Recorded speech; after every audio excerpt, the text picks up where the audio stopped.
Ah, she's got her coffee. I've got my holiday coffee. Love it. You. Hi, David. What's how you doing? Oh, you got you have like a party hat on? Got my little holiday party hat on. That's so cute.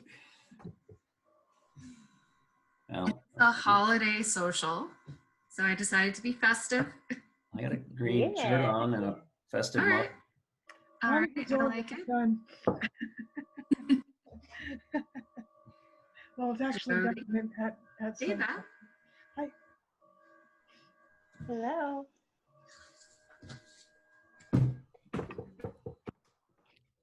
Hi, everyone.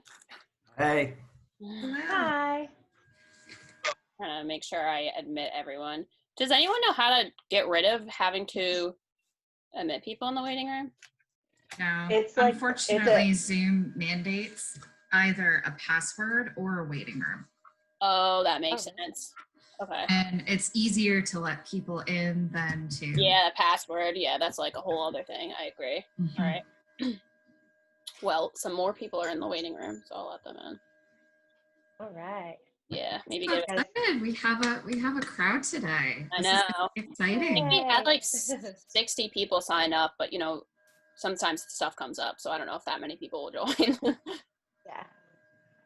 Well, you can. I'm in my work office right now, so you guys can see the beautiful wall of boxing pictures behind me. Oh, Awesome. Awesome. I still have yet to create like the perfect backdrop for my Zooms. I feel like I have to set up like a faux wall. You have the space for it, Melissa. I do have the space for it. Yeah. I need to like put a nice little backdrop. There we go. A hallway out of the shot. You could see my little home gym behind me.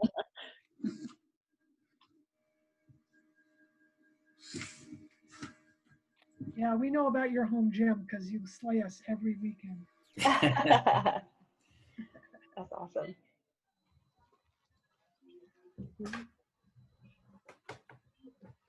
Well, hopefully we could get Amy to join us for a little self-defense sometime soon.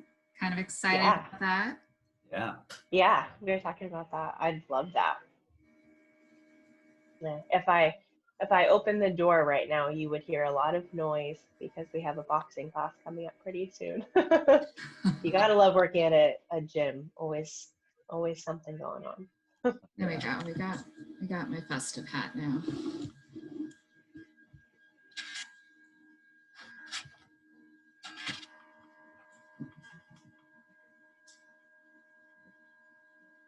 Here we go.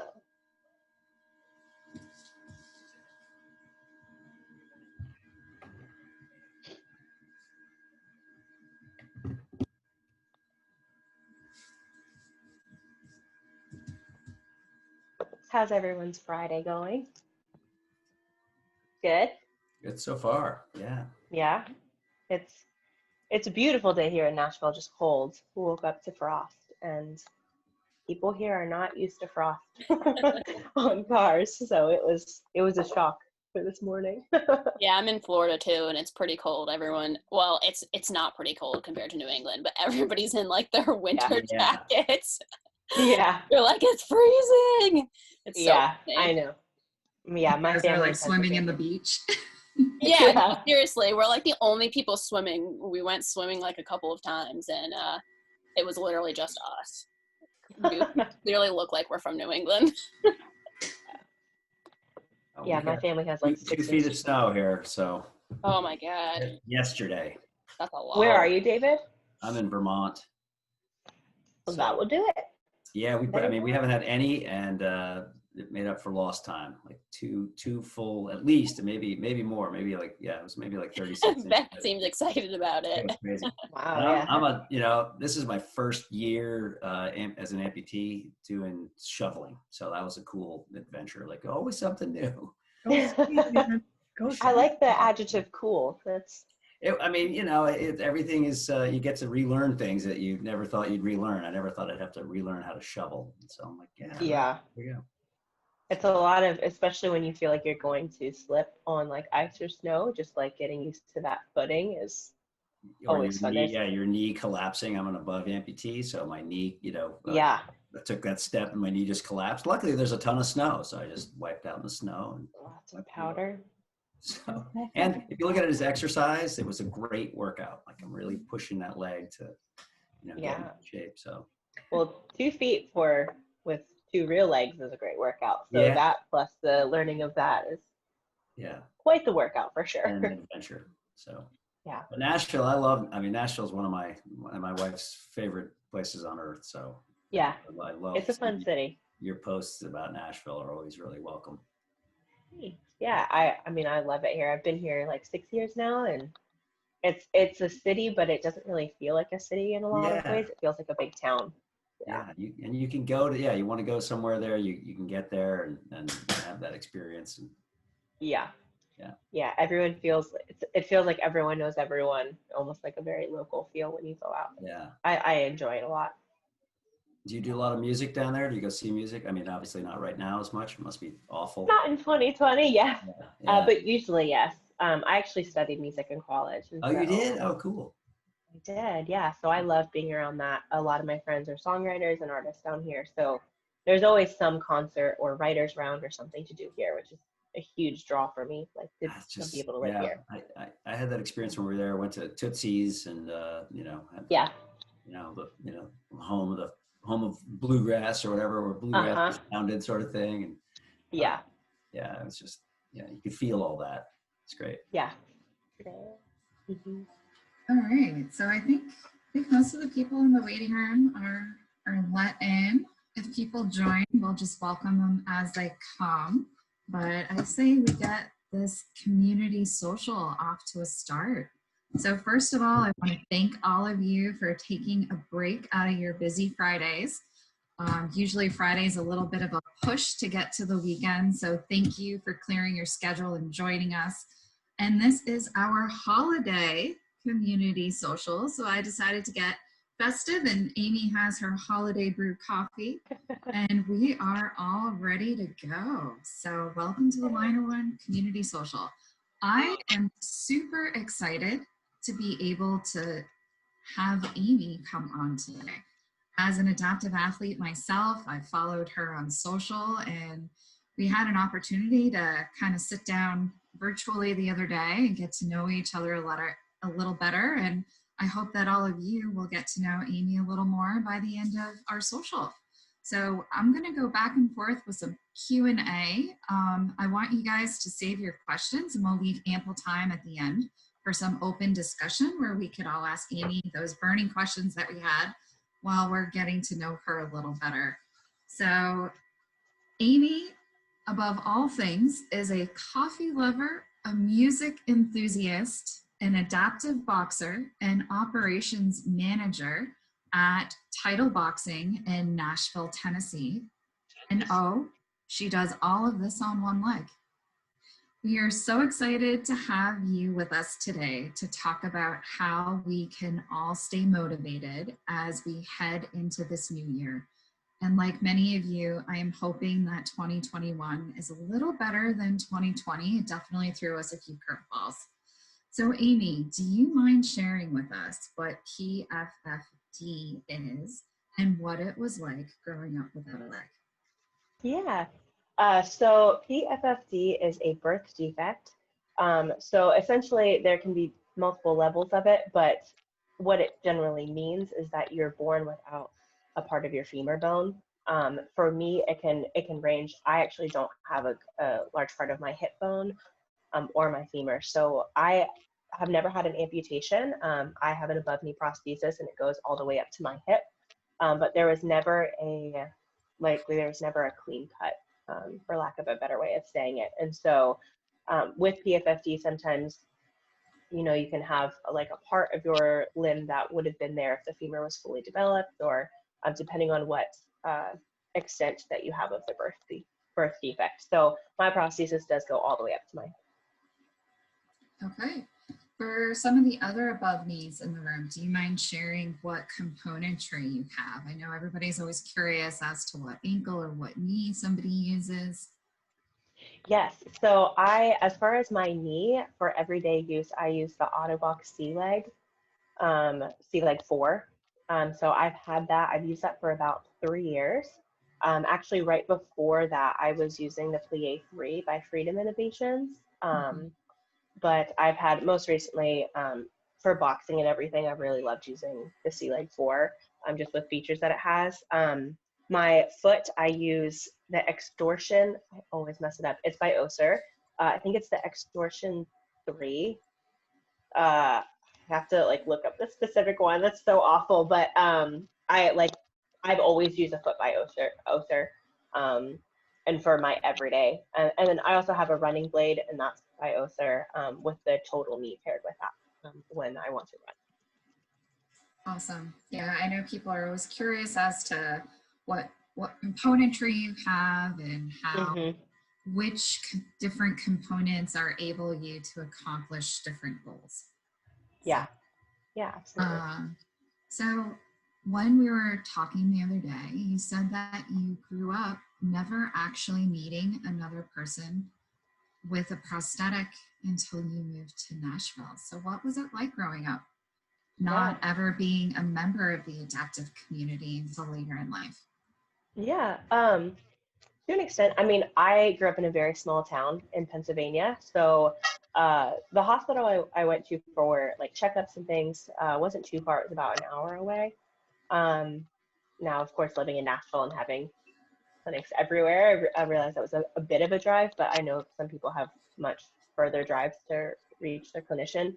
But I grew up in public school, and I honestly had a great childhood, but my parents and my family and even my friends were all about like, your leg doesn't need to be an issue per se, unless you want to make it to be. So you can live a completely normal life. And it was time for me to take swim lessons in school. I wanted to be like with my classmates. So my mom actually brought in another prosthesis to my classmates and was like, I mean, it was second grade. So she was like, hey, everyone, like, don't lose your mind when your friend takes off her leg to get in the pool. So it was a lot of things like that. So that's what I was used to. And my mom tried to get me to become involved in some support groups. She was willing to make a drive like out of our town for that. And I was very stubborn, I'm told. I don't remember that. But no, I was very stubborn. I didn't really think that I wanted that at first. And then when I moved to Nashville, I just wanted to feel I wanted to blend in as much as possible. And then when I moved to Nashville, I met someone else who also has PFFD. She's a few years older than me and actually worked for one of the like prosthetic companies selling prosthetic equipment.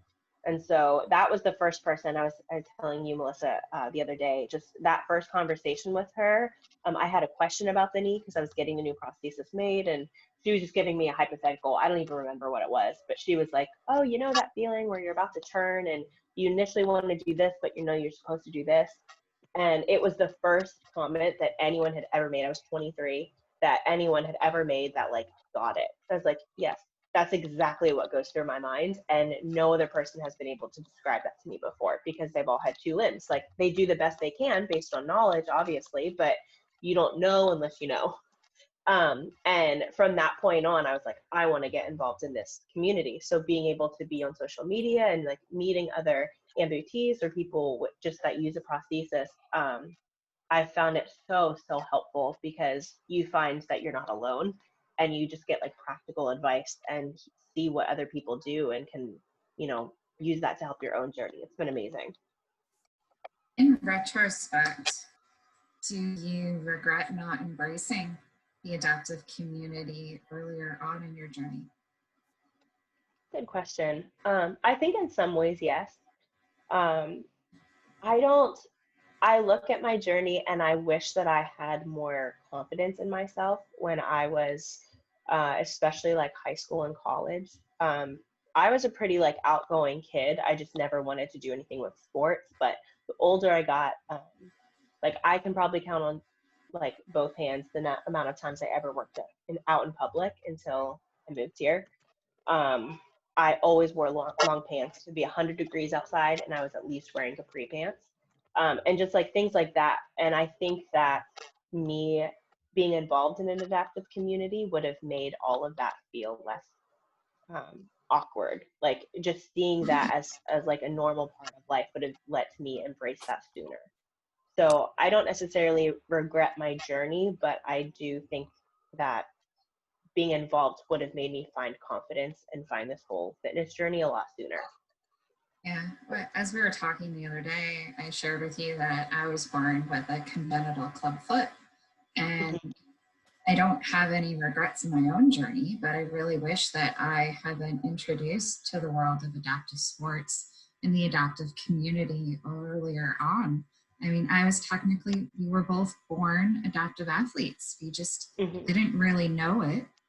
And it took, for me, losing a leg to finally feel like I was part of a club and a tribe and a second family. And that experience for me was so transformative and eye-opening. I think my only regret is just not have meeting this community sooner, because there's so many incredible people that we've been able to meet along our journeys. And I feel like we both kind of shared that sentiment the other day. So you moved to Nashville, you meet this incredible mentor, you're introduced to this community. What was it like going to that very first support group or adaptive activity? Well, I think the first in-person experience that I had was a few years ago. I went to a running clinic hosted by CAF, and a lot of the support that I found has been actually on social media. We talked about this too. I think social media gets a bad rep sometimes, but I think that if you use it for the right things, it can be the absolute best thing. And like my purpose on social media is to be engaged in that community, which has only been helpful. In person, I went to that running clinic, and it was actually before I got my running blade. I had never learned to run. I like even the mechanics of it. Sounds, a little surprising to say that, just because at that point I was pretty active, but running was just never a part of that. So going to that clinic, and it was hosted here in Nashville, but people from all over the country were coming if it was like the closest clinic that they were doing that summer. And it was amazing to see how like encouraging everyone was. Honestly, I was kind of a brat that day. Like I was very self-conscious because I hadn't run. So it's like, I don't want to run in front of people. Like I'm self-conscious. Like I don't want to do this. And then quickly, like I found other people even my age or a little bit younger than me, and of all ages really. And people had like a wide range of adaptive levels and levels of limb loss. And everyone was engaging in it, and everyone like had a smile on their face. It was just one of those, it was like kind of a kick in the butt that I needed. It's like, okay, shut up and like do this. And also I just like got to make connections with people. And I mean, we like followed each other on Instagram after that. And just like from those connections and being able to like encourage each other, now we'll like comment or message each other on Instagram when we have questions. Or like one of the girls I met is so sweet. She had an amputation a couple years ago, and now she does rock climbing. And I have only done that like once or twice, and not in the wild. So just like watching her journey, and she watches me box, and just being able to share experiences has been so great. So I feel like most people have that switch, that light bulb moment where if they were a little timid or they were struggling to find their confidence, there was a moment in their journey that flipped the switch and really allowed them to become comfortable in their own skin. Do you remember what that moment was like for you, and what it has done for you in your journey after that? yeah, in some ways mine has been a slow progression, but the biggest catalyst I would say, so I had been boxing for probably like 2 or so years, and one of the trainers approached me and said he wanted to work with me to get my form better. which I really appreciated, because I think some people, especially in a gym setting, if they have all of their limbs, are cautious to approach someone with a prosthesis. A lot of times if I want to get better, it has to come from me telling them, because they don't want to offend me. So I really appreciated him just being upfront, like, hey, like, I know you can do, like, you do what you can, but I can help you get even better. And he wanted me to learn how to kick, and I was very skeptical. But we started, and I started to learn how to kickbox. And there are a lot of moments where it's like, his name is DJ, and I was like, DJ, I can't balance on my prosthesis. And he was like, yeah, you can. You're just gonna get there. Like, yes, you can. And he just wouldn't take no for an answer. And I realized that I actually could. It just took me trying it every single day, or at least a little bit, like multiple times a week. And so I think that journey of me realizing that I can kick, I was like, what else have I been doing? Or else have I been saying no to that I make excuses for, but really it's fear. And he even told me, like, after like one particular session, he was like, my favorite part about training you, it's not about seeing what you can do, it's seeing the look on your face when you realize that you can do something you didn't think was possible. And it just, like, that moment for me, I was like, I will no longer say I can't do it. I will say I've never done it before. I will try. So let's try. And it's just changed my life. Love that. So my favorite question to ask anybody who's beginning a fitness journey is their why. I really feel like your why you decide to get off the couch and decide to try, go to the gym for the first time, seek out that first trainer, try that new activity, is what really drives you in your own fitness and wellness journey. So do you mind sharing with us, you moved to Nashville, you were never really into sports before. Like, what was that why that brought you through that gym door for the first time? For me, I mean, there's honestly so many things that contribute to why, but and I know we talked a little bit about this before. My biggest thing is, my why is not like a outer physical change, and that's never been my why. And not saying, like, not to put anyone down who would say that's a big part of it, but I think that helps me go past when I'm not feeling motivated.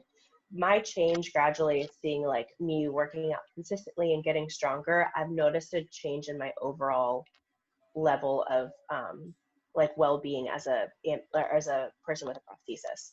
So, like, I don't do core exercises because I want abs. Quite frankly, I don't care if I have abs, but I like being able to walk down a set of stairs and not have to hold onto a railing, because I have the core strength to do that. And I don't, like, being able to have better balance helps me kick, which is super fun. Like, I just love that. Like, there's having a strong leg helps me get up and do a pistol squat when I need to, if I don't have something or someone to grab onto to pick me up.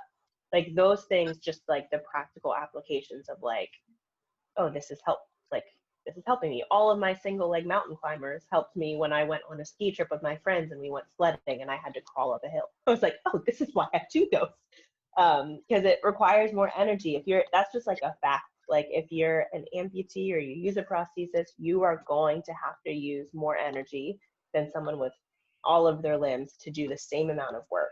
And I think that's just something that you shouldn't put down or be upset about, or like necessarily have self-pity about. It's just the way it is. And it's a blessing that you still have the ability to move. And that sounds a little preachy, but just, I'm always like when I work out with people, it's not about like me like putting a certain amount of energy or input to get a physical result. It's just motivating to see what I can do. And that's motivating to me. And so I tell the people that I work out with, they push me every day. Like, even if they know, like, you're having to work harder to keep up with me, I know that you have the capability of keeping up with me. So do it. It's not about like a comparison with someone else. It's about what you're able to do and to see what like boundaries you can push that you have never done before.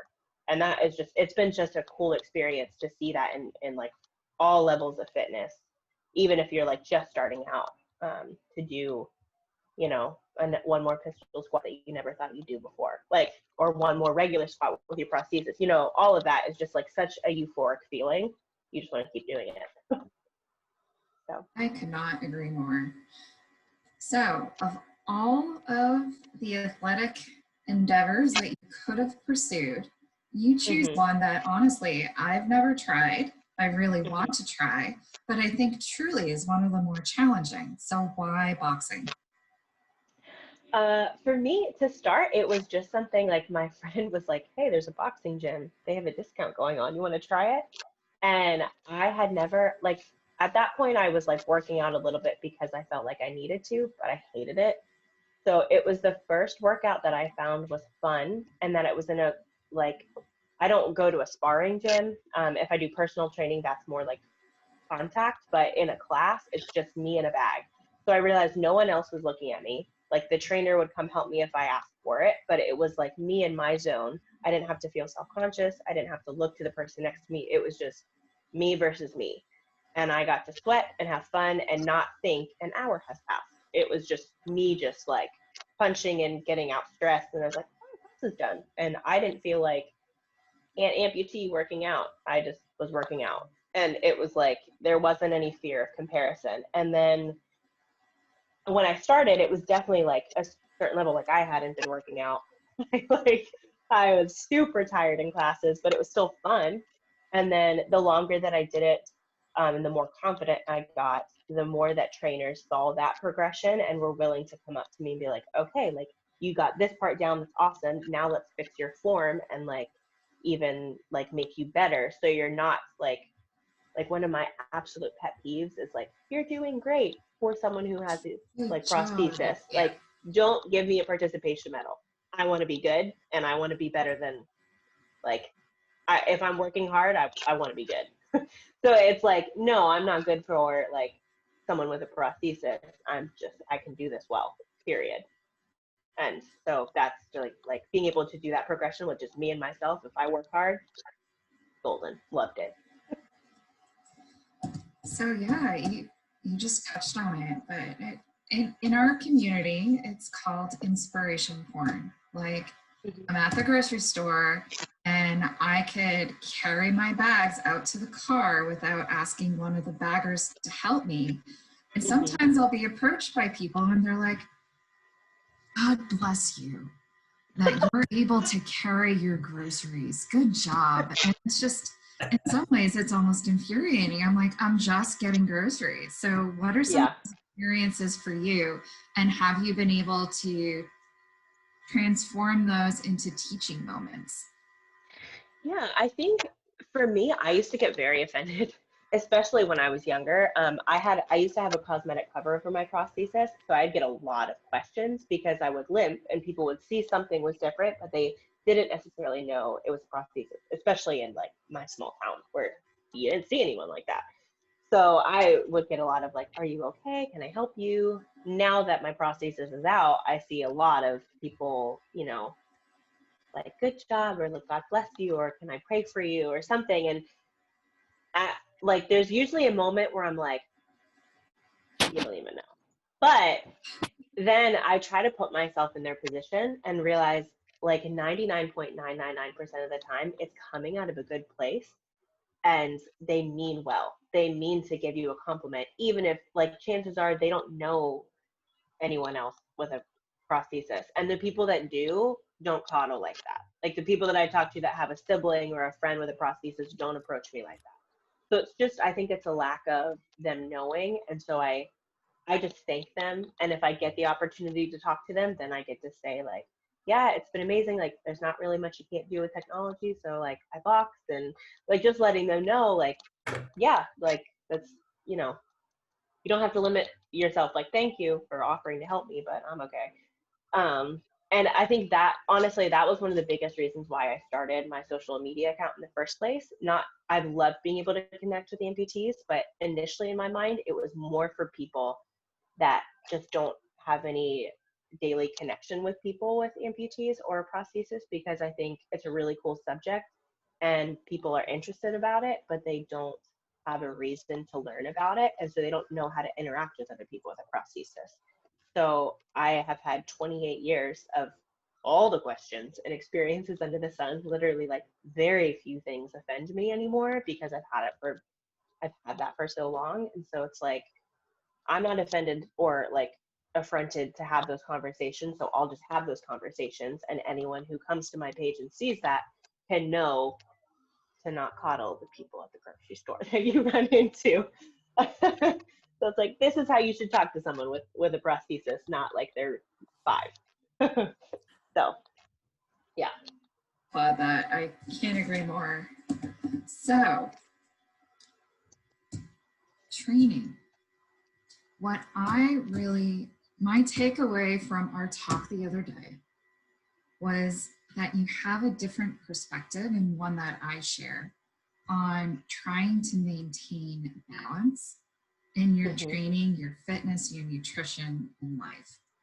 So outside of COVID, what does a typical training day look like for you? Because I feel like people think you're in the gym all the time, but actually as an adaptive athlete, recovery for us is even more important than the time spent in the gym. And it's putting in the work when you're in the gym and then allowing your body to recover and do everything you else to need to do to stay mentally strong, tough, and balanced. So do you mind taking us through like a typical training week for you pre-COVID, how that has changed, and how you hope to continue with training into the new year? Yeah. So for me in my training, a lot of people, like, I work at a gym, so I get the question about like, how many times a day do you work out? Like, it's not even a question of like, are you working out every single day? It's how many times. I'm like, I actually work out like 4, sometimes 5 days a week. I always take my weekends off. If I work out a weekend day, I take that day off during the week. Like, you don't need to work out all day every day. It's actually not good for your body to do that.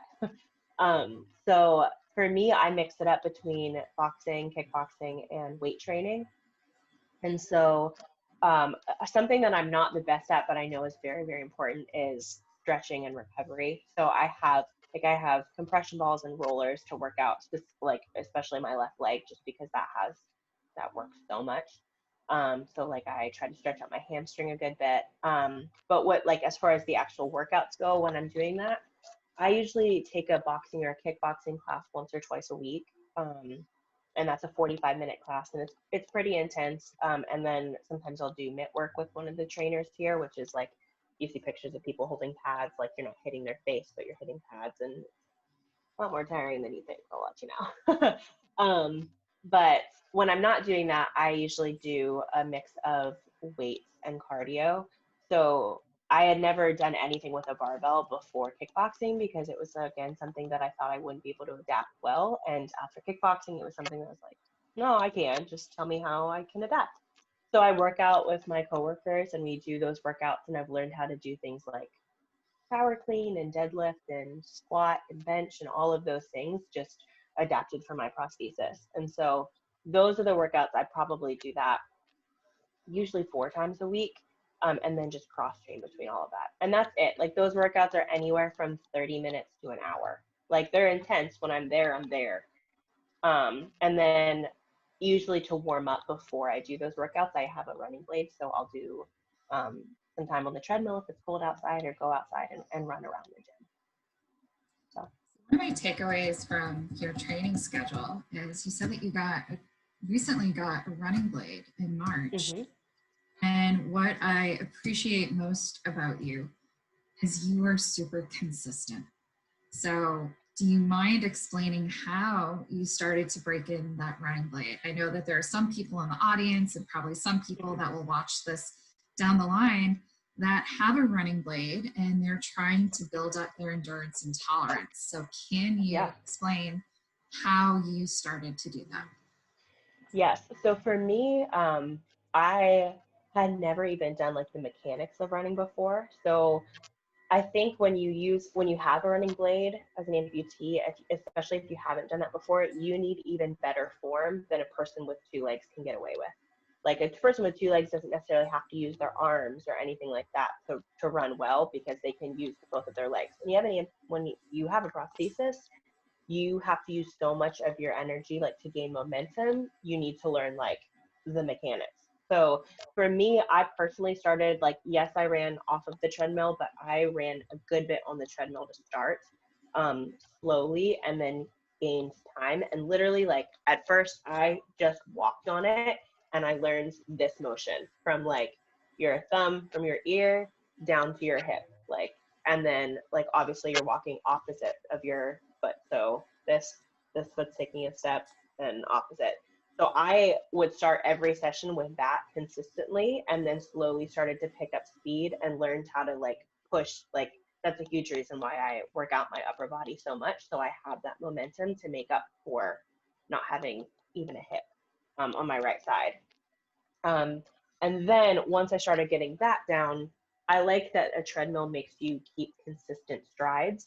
Sometimes it can feel easier to be off the treadmill, so I would do back and forth a little bit, but I would consistently do the treadmill just so I had to consistently push out, I guess, throw out, for lack of a better way of saying it, and use that momentum on my the side of my prosthesis to make my hip go all the way out and gain that long stride.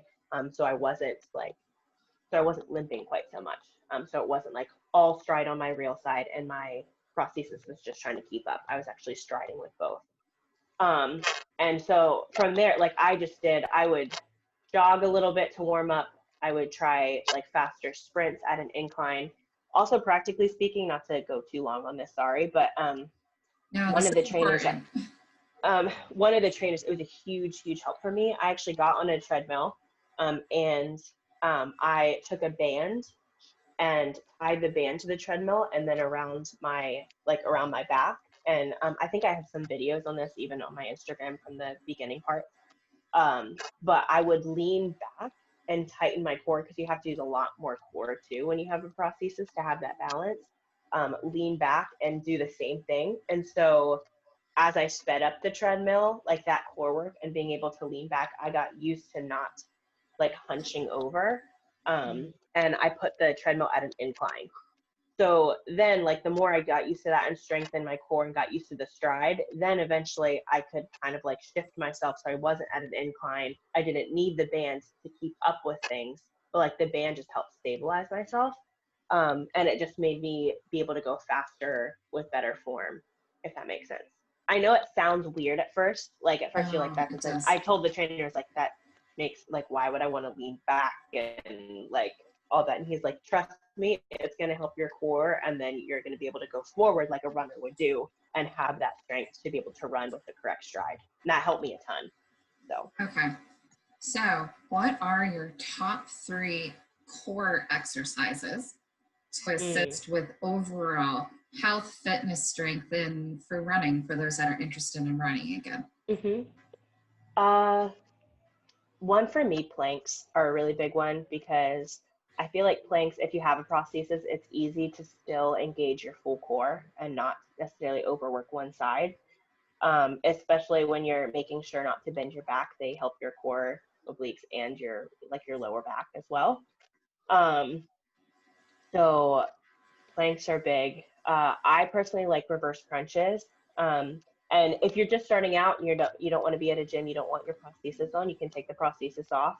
So reverse crunches, obviously you're going to be on your back. You're going to come up. You can put your hands here, your elbows. You're squeezing up, meeting in the middle. Your elbows are reaching to your knees. So like really making sure you make that contact. It's going to work the lower part of your abs or the lower part of your core. And it's very, very small movement that you don't feel like you have to like use a bunch of like use your leg too much, but it's very effective. And then for anything like that, I'm usually at the gym, so I keep my prosthesis on, and then I just my prosthesis and I hold it up with my rear leg. So if this is my prosthesis, this is my rear leg, I'm like holding my prosthesis up with my rear leg. Nice little extra workout, like holding a med ball. And I just do anything, whether it's Russian twists, whether it's reverse crunches, anything like that. Even like if I'm just lifting my legs up and down, anything like that, I'll just cross it and keep my core engaged the whole time. So, yeah.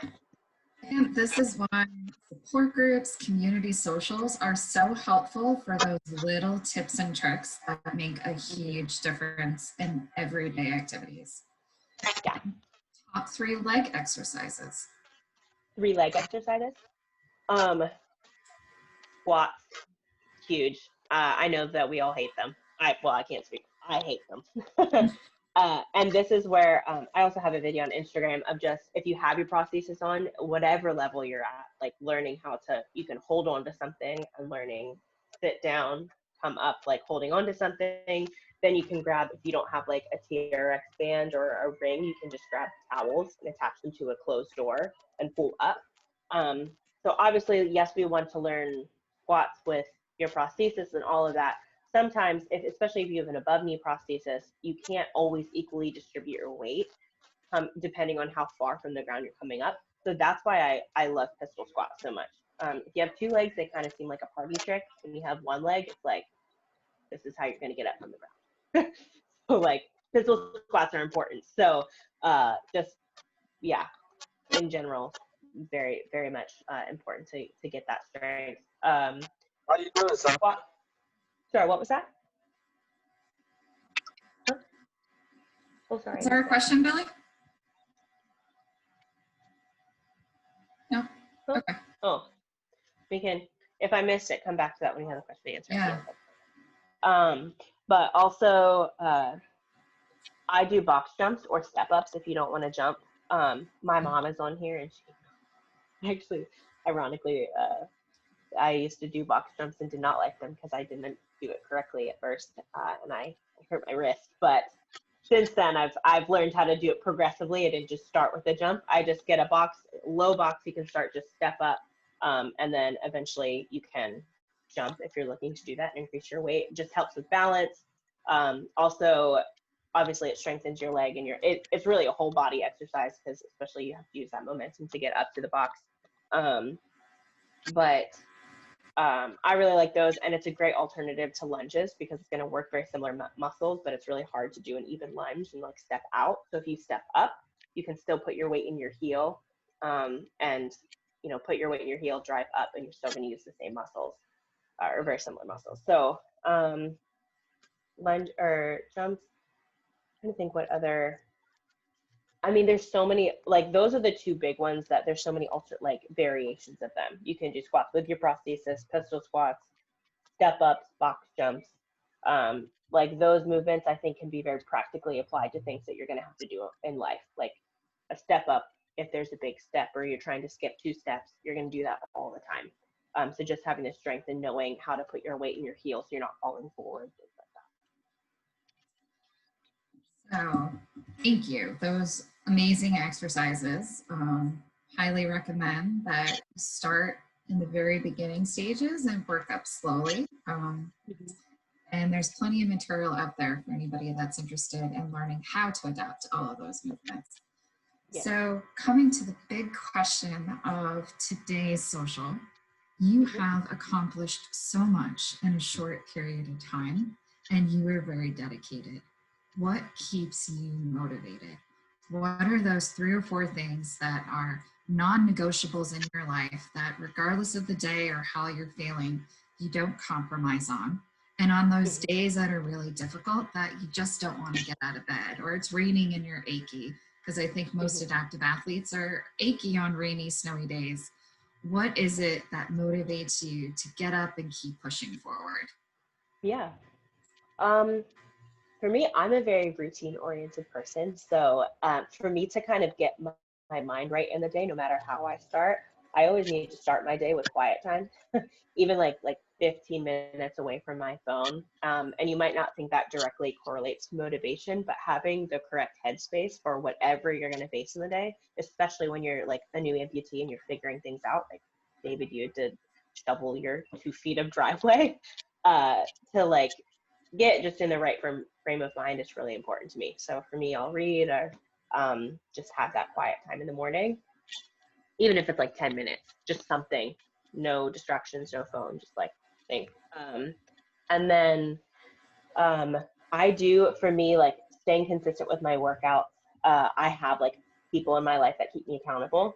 So before, like, because I didn't always work at a gym, my roommate was the person to keep me accountable when I'm home. My mom will attest to this. My dad is my accountability partner. It's just someone that can help remind you why you're doing it. Like, hey, this isn't, like, again, you're not here for washboard abs. Like, maybe that's a cool perk, but like, that's not why you're doing this. That's not going to be enough motivation when you feel like crap and you're tired. It's, you know, just remembering like to how important consistency is. And with that, like for myself, if even beyond accountability partners, remembering my why. And I touched on it a little bit earlier, but my why has never been a physical look. Again, I just don't think that like that even culture is long lasting. I think it's, again, not to knock it if, you know, you're going for a specific thing, a specific physical goal, but I just think long term, like my why is seeing how much better my life has become since being strong and being able to keep up with my friends outside of the gym. Like when we want to go on a hike, I have a 70-pound dog that's a German Shepherd mix.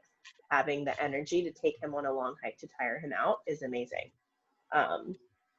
And yeah, I think for me, like working out is about mind, soul, body health, and that goes so much more beyond anything physical. Just like being able to keep a balance and remembering why you're doing it is incredibly important to me. Can't agree more. So I want to be respectful of people's time, and I want to make sure that people have time to ask questions of Amy and also to chat amongst ourselves. But before I totally move it over to the floor, it's not very often that we have a mom in the room. So I want to turn the mic over to Mrs. Breen, and thank you for joining. It's really amazing to see when loved ones join socials and chats and are there to support their loved ones.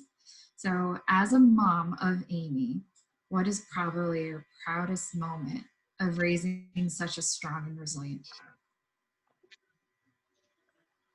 Didn't know you were put on the hot seat, Mama, huh? Be very hard for me to find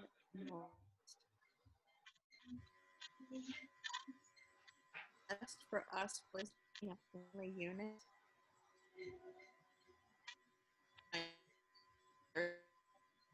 Ooh, Mama. Mom. You still there? I think it's Mom, are you still there? Mom. Yeah. I think we lost communication. Can you say that one more time? You. I think your internet went out for a sec. Okay, that's possible because I don't have the mute on. No, that's perfect. So yes, now it's better. So say exactly what you did before, just one more time. Okay. Our family unit is what worked best because my protective side couldn't engage too much for Amy because I had 3 other children who didn't want her to be babied. And so that was one thing. The other thing is she had a physical therapist early that gave me wonderful advice because there were lots of decisions in raising Amy. One of the biggest wrestles was should we allow them to operate on her and try to change her physical structure. And her therapist told me that as a parent, my responsibility was to gather as much information as I could and make a decision because a surgeon would offer a surgical solution. A therapist would offer a therapy solution. And so it required a lot of learning to make good decisions because our decisions were going to affect her for the rest of her life. So we didn't choose to operate because it was always experimental. There were no guarantees that she wouldn't end up with chronic pain. And she was doing well as she was. Amy was born with an extra determination gene. And so we've always been proud of her. Whatever she does, she aims to conquer it. So whether it's athletics or music, she's an excellent saxophone player and a songwriter. You wouldn't know that about her. And she's just always such a source of encouragement wherever she goes. She works very hard at staying positive. So we're all real proud of her for all those things. And one thing to add to that, my parents were always very good at making, sorry, my boss tried to come in for a second. My parents were really good at keeping it open to let me decide what my limits were. It was like a fine line between not letting me use my leg as an excuse, but also leaving it very open-ended for me to decide for myself. So like, I'll never forget, she told me, I think it was sometime in elementary school, like they wanted my mom to list off great. on a paper what I could and could not do in gym class. And they actually got upset with her because my mom refused. And she said, she will tell you, let her decide as she goes. I'm not going to put those parameters on her. And that's like a perfect example of how they let me live. Whether I was doing music, I was working out with friends, like they never said, you shouldn't do this, or are you sure you want to do this? It was like, I was in marching band in high school. They're like, do what you want, girl. And it just helped me with everything. So yeah. Amazing. Well, Pamela, thank you so much for joining us today. I always love when family members and support system join these socials, and it just shows that the tremendous support you gave Amy has really helped her to blossom into the incredible powerhouse that she is today. So before I turn it over, I have one other question, because Amy, this is one of the things that I struggle with most as an amputee and as an adaptive athlete: sweat. If you had asked me before losing my leg if sweat would be one of the biggest, sweat and skin irritation from liners, if those would be the biggest issues that I face as an amputee, I probably would have laughed. But honestly, like, I've adapted well to everyday life, and sweat and skin irritation definitely are the biggest issues for me. So what is part of your routine to deal with sweat, to deal with skin irritation, and to deal with those really nasty liners that some of us have to deal with? Yeah. Well, obviously, a big part of like my daily routine is using the products by the liner wand. Like I've used their products for a little over a year now, or maybe coming up on a year. But making sure that one, the liner is always clean, because I can share, like, I've been able to do things to be able to like control the sweat a little bit, but it's always going to happen, especially if you're like, if you work out or you're active, or even going on a long walk sometimes can affect that depending on the season that you're in. So for me, on the adverse side of it, making sure that I'm keeping my liner really clean. So I use the liner wand. They also have like a daily cleanser solution that I always do use like every day, to make sure that I'm cleaning like the inside of the socket and like the actual liner part, to make sure that's disinfected, because it seems like a really small, insignificant thing, but if you're not doing that and it's not clean, that can lead to skin irritation. And it's like, some people have sometimes people are like, yeah, you just need to give your leg a rest. Okay, well, I work full time as I got a boxing gym. So like, hang on guys, like, I know I'm supposed to be teaching your class, but let me take my leg off because my skin is irritated. Like, it's just, sometimes it's like, no, I can't do that all the time. Like on a weekend, yeah, but I got 5 other days where I gotta wear this. So, so it's just like making sure that I like keep up with it. And so it doesn't get to a point where it's out of control, where I literally have to for me, like, because I have had issues, like I've dealt with things like athlete sweat, my mom knows, like, and I've tried to like I've actually had to get like prescription medication before for that kind of stuff if it's gotten out of hand, because I can't, like, again, it's hard for me to take sometimes the time away for the prosthesis that would probably be good for it. So things like, in order to avoid getting to the medicated part, a big part of it was being picky about the type of liner that I use. So everyone's gonna like be different. You're gonna have your preferences. I used a liner by a company called Willowwood called Smart Temp, and it's a silicone liner. Yeah, It's been by far the most comfortable one. It doesn't pull at my skin so much for suction. So it doesn't pull, and it doesn't like cause like a rash for no reason, essentially. It's pretty comfortable. Also, it has a cooling agent in the liner. So when your skin starts to over sweat, it cools your skin down. So it's not quite so much. I'm actually getting ready. I have an appointment next week to try a different liner by the same company. It's Smart Temp by Willowwood, but it's going to be a gel liner. That's one of their new ones that I'm going to test and share about on Instagram because they think it will help even more so with sweat. Also, I always have like a powder on hand, whether it's like baby powder or like Gold Bond or something like that. If I use that especially like if I work out and then shower, I'll clean it out quickly and then put a powder to make sure that there's not, just to always keep things dry. I don't use this so much anymore, but I personally had used a product when I first got my socket. It was like way worse. Like my body has adjusted with time. It took several months, but it was called Estertane or Certain DRI. They have like a roller and wipes. It's really strong. So just know that like if you have skin that's naturally dry, you don't have to use a lot of it. But the first couple weeks were like my skin was sweating so much, like I'd walk like to the mall and then I had to take my leg off and like wipe it out. It was ridiculous. I can't even walk. So I was using that to help my skin adapt.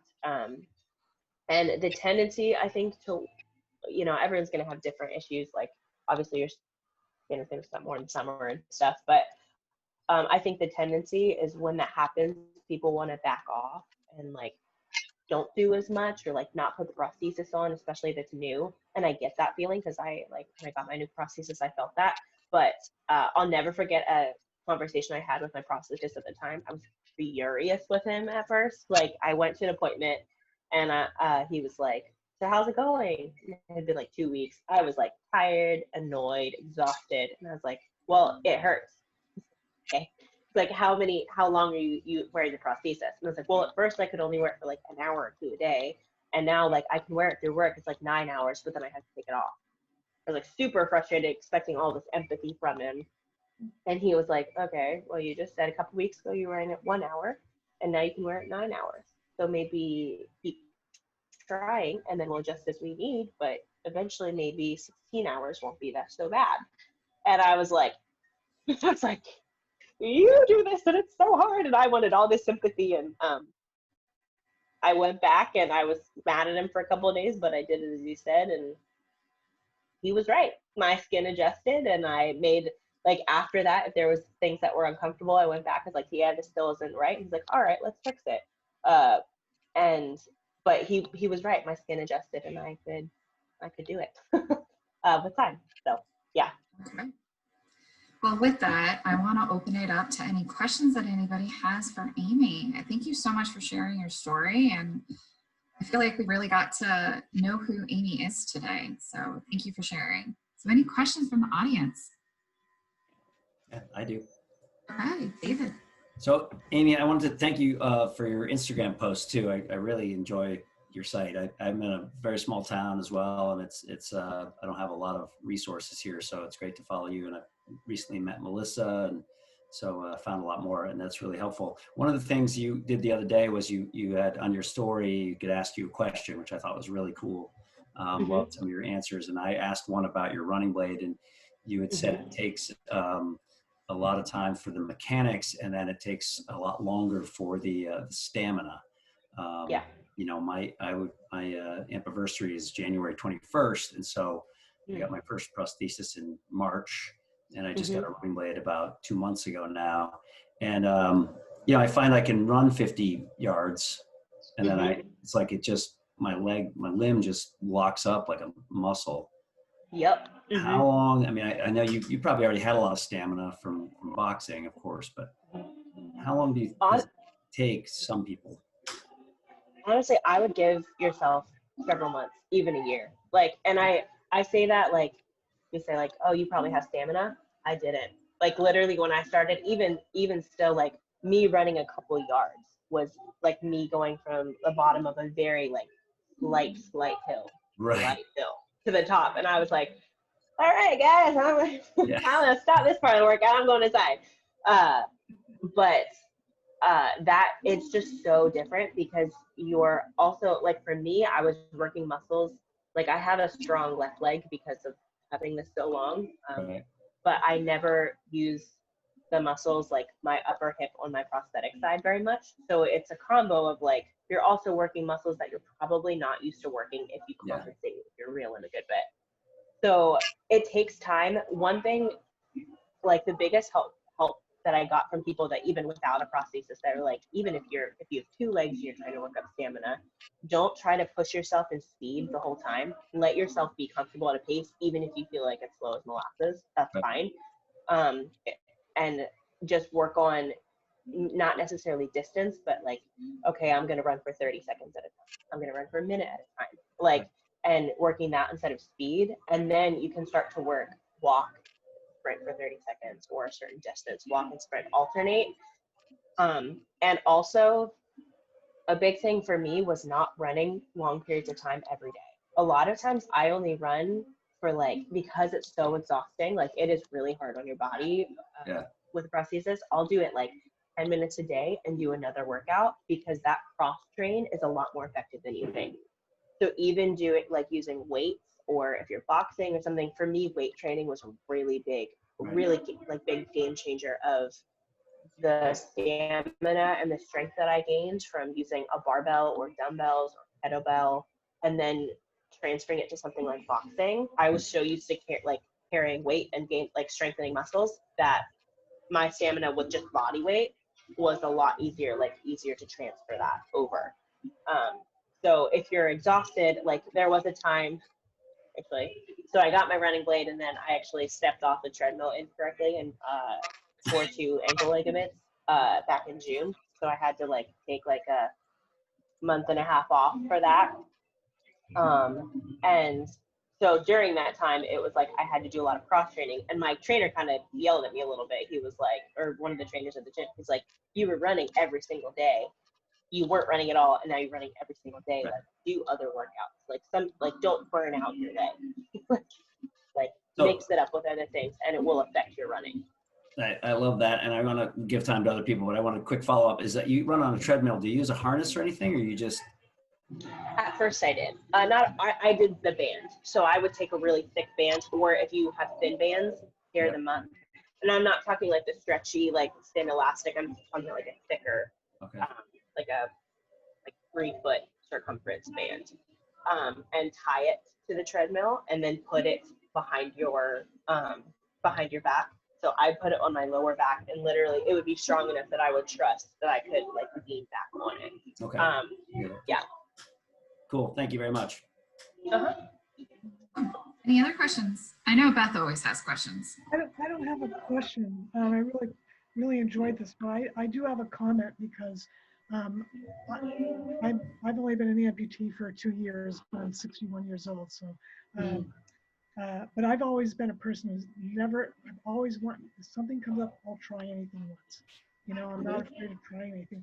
And when someone comes up to me and says, you can't do that because you're an amputee, I add one word. It's a little 3-letter word, yet. And that just stops them in their tracks. And you first of all, don't tell me I can't do it because those are fighting words, right? Right? Mm-hmm. If somebody says you can't do that, I just say, yeah, and I'm done. Mm-hmm. And that makes them think about, like you said before, treating you more like just a human being and not a person who has prosthetic and needs to be blessed. Yeah, absolutely. You know what I mean? Yeah, no, I love that. That's so true. And I agree with you that people who say that are coming from a kind heart. They say bless you or whatever.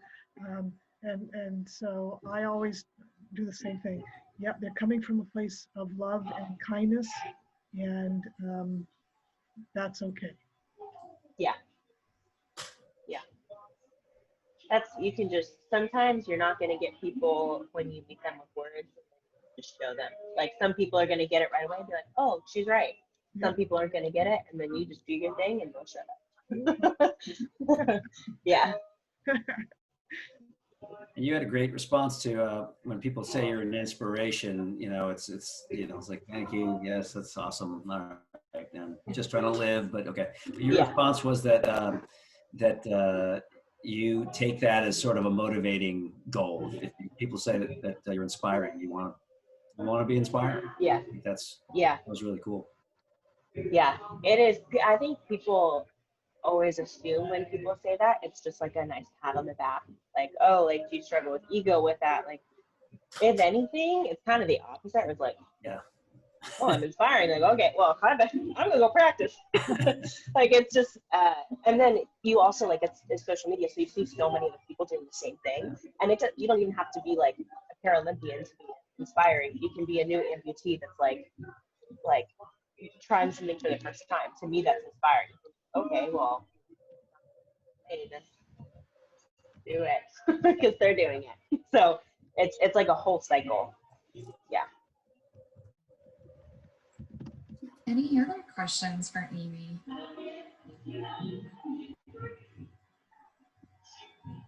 I got more if nobody else has any. Yeah, keep them coming. As long as I want to be I don't respectful wanna of butt in all the people's time, but if you have to go, before we ask another question, in case people need to go, I just want to put in a plug for next month's community social. It is going to be the 4th Friday of the month. Hopefully at noon. We may have a time TBA, but I'm very excited to bring on a dear friend of mine. She is a sports medicine and physical medicine and rehabilitation physician, Amy West. She is also a CrossFit Level 1 coach, and she is part of the CrossFit Health and CrossFit Physicians movement. She's going to be coming to talk to us about the importance of joint longevity for the long term and how we can preserve the rest of our body from compensation injuries, which I think is really important for this community. So I hope you guys can join us next month at 12 o'clock. Hopefully, we're just confirming her clinic schedule and seeing if she can move some patients around, but she's really excited to join us. And we are gonna hand the mic back over to David. As long as Amy's okay with hanging around, I think we can. You have you mentioned skiing. Do you have what kind of ski leg do you have or So I have this bad habit of just jumping into things without really researching, because for me, sometimes research freaks me out. So I'm like, I don't even want to know. I just want to go. Yeah. So when I went skiing, I was in Utah, and there's actually like an adaptive place that they have there. To look up the name, but I have a post. So if you want the like specific name of it, I can yeah. But I did a private lesson with someone, and I'm so glad that I did because it was a lot harder than I thought. So what they did is, he actually said when I got there, I was like, I can use my prosthesis. And he's like, well, if you're above me, we actually suggest taking it off, because you use, the whole time you're supposed to stay in a slightly bent position. And I had never skied ever, so I didn't know anything. He's like, it's actually better to take the prosthesis off so you can control it better. And they give you, like, the ski poles are like extra, like, I don't want to say sleds, but they retract. Yeah. Yes. So my whole time was without my prosthesis. Obviously it was a lesson, so he, like, if I needed to take a break, he would bring a chair and help me sit down, and it was just learning how to control. So he was like, I never went on like a huge hill yet. Like, it was like a 3-hour lesson. I was like, not tired. But he was like, if you do that, like, he's like, I would say do one more of these lessons, and then you try to go with your friends on the bunny hills. But yeah, I didn't actually use that. It was just. Okay, thank you. Mm-hmm. David, there's a lot of adaptive programs in New England area. Yeah. So offline, I could make a few suggestions. And like Amy said, if you ever get a chance to go out to Utah, there's an amazing facility called the National Ability Center in Salt Lake. I had that might Yes. be where you went. Yes. I was able to go there and I learned to snowboard and sit skate. Now I never said I was good at it, but I did enjoy the 2 days that we were on the mountain. But adaptive programs are amazing, and the volunteers that volunteer for all of the adaptive programs are ski enthusiasts that just love being in the outdoors, that just really want to foster that love of trying something new or returning to something that you once loved in the outdoors. So if you get a chance to do a private lesson, like Amy said, highly, highly recommend it. And there's so many amazing programs across the US. Like you could probably find one within your location. Yeah. Thanks. So any other questions for Amy? Comments? I really want to thank everybody for joining and giving us your lunchtime on a Friday. And I really hope, since this is our holiday episode, that everybody finds a way to find something important and meaningful to really enjoy this holiday season. I know it's going to look very different for all of us, but being able to really focus on that one tradition or that one thing that truly brings us joy over the holidays, I think is really important. So I was talking to Amy the other day and she said that was just being with her family and spending time with the ones that she loved. And even though she's not able to spend it with her extended family, the power of the internet and Zoom, being able to still be able to connect with people. And also know that there are extensive support systems out there if anybody is struggling during the holidays. There are support groups in almost every state, and you could join one virtually. So if you find yourself, a little down this holiday season in particular, know that there are support groups that you can reach out to, and the Liner Wand has an extensive list of them, so please reach out. And I hope that everybody has a safe, happy holiday season. And I hope that you join us for next month's community social. And thank you so much, Amy, for taking the time to join us today. Yeah, Of course. Thank you so much. Thank you so much. So nice to meet you. And Yeah, it was really nice to meet you. Bye, Thank you guys so much. Merry Christmas, See everybody. you guys next month. Christmas. Merry Christmas. Happy holidays. Happy holidays. Take care. Bye.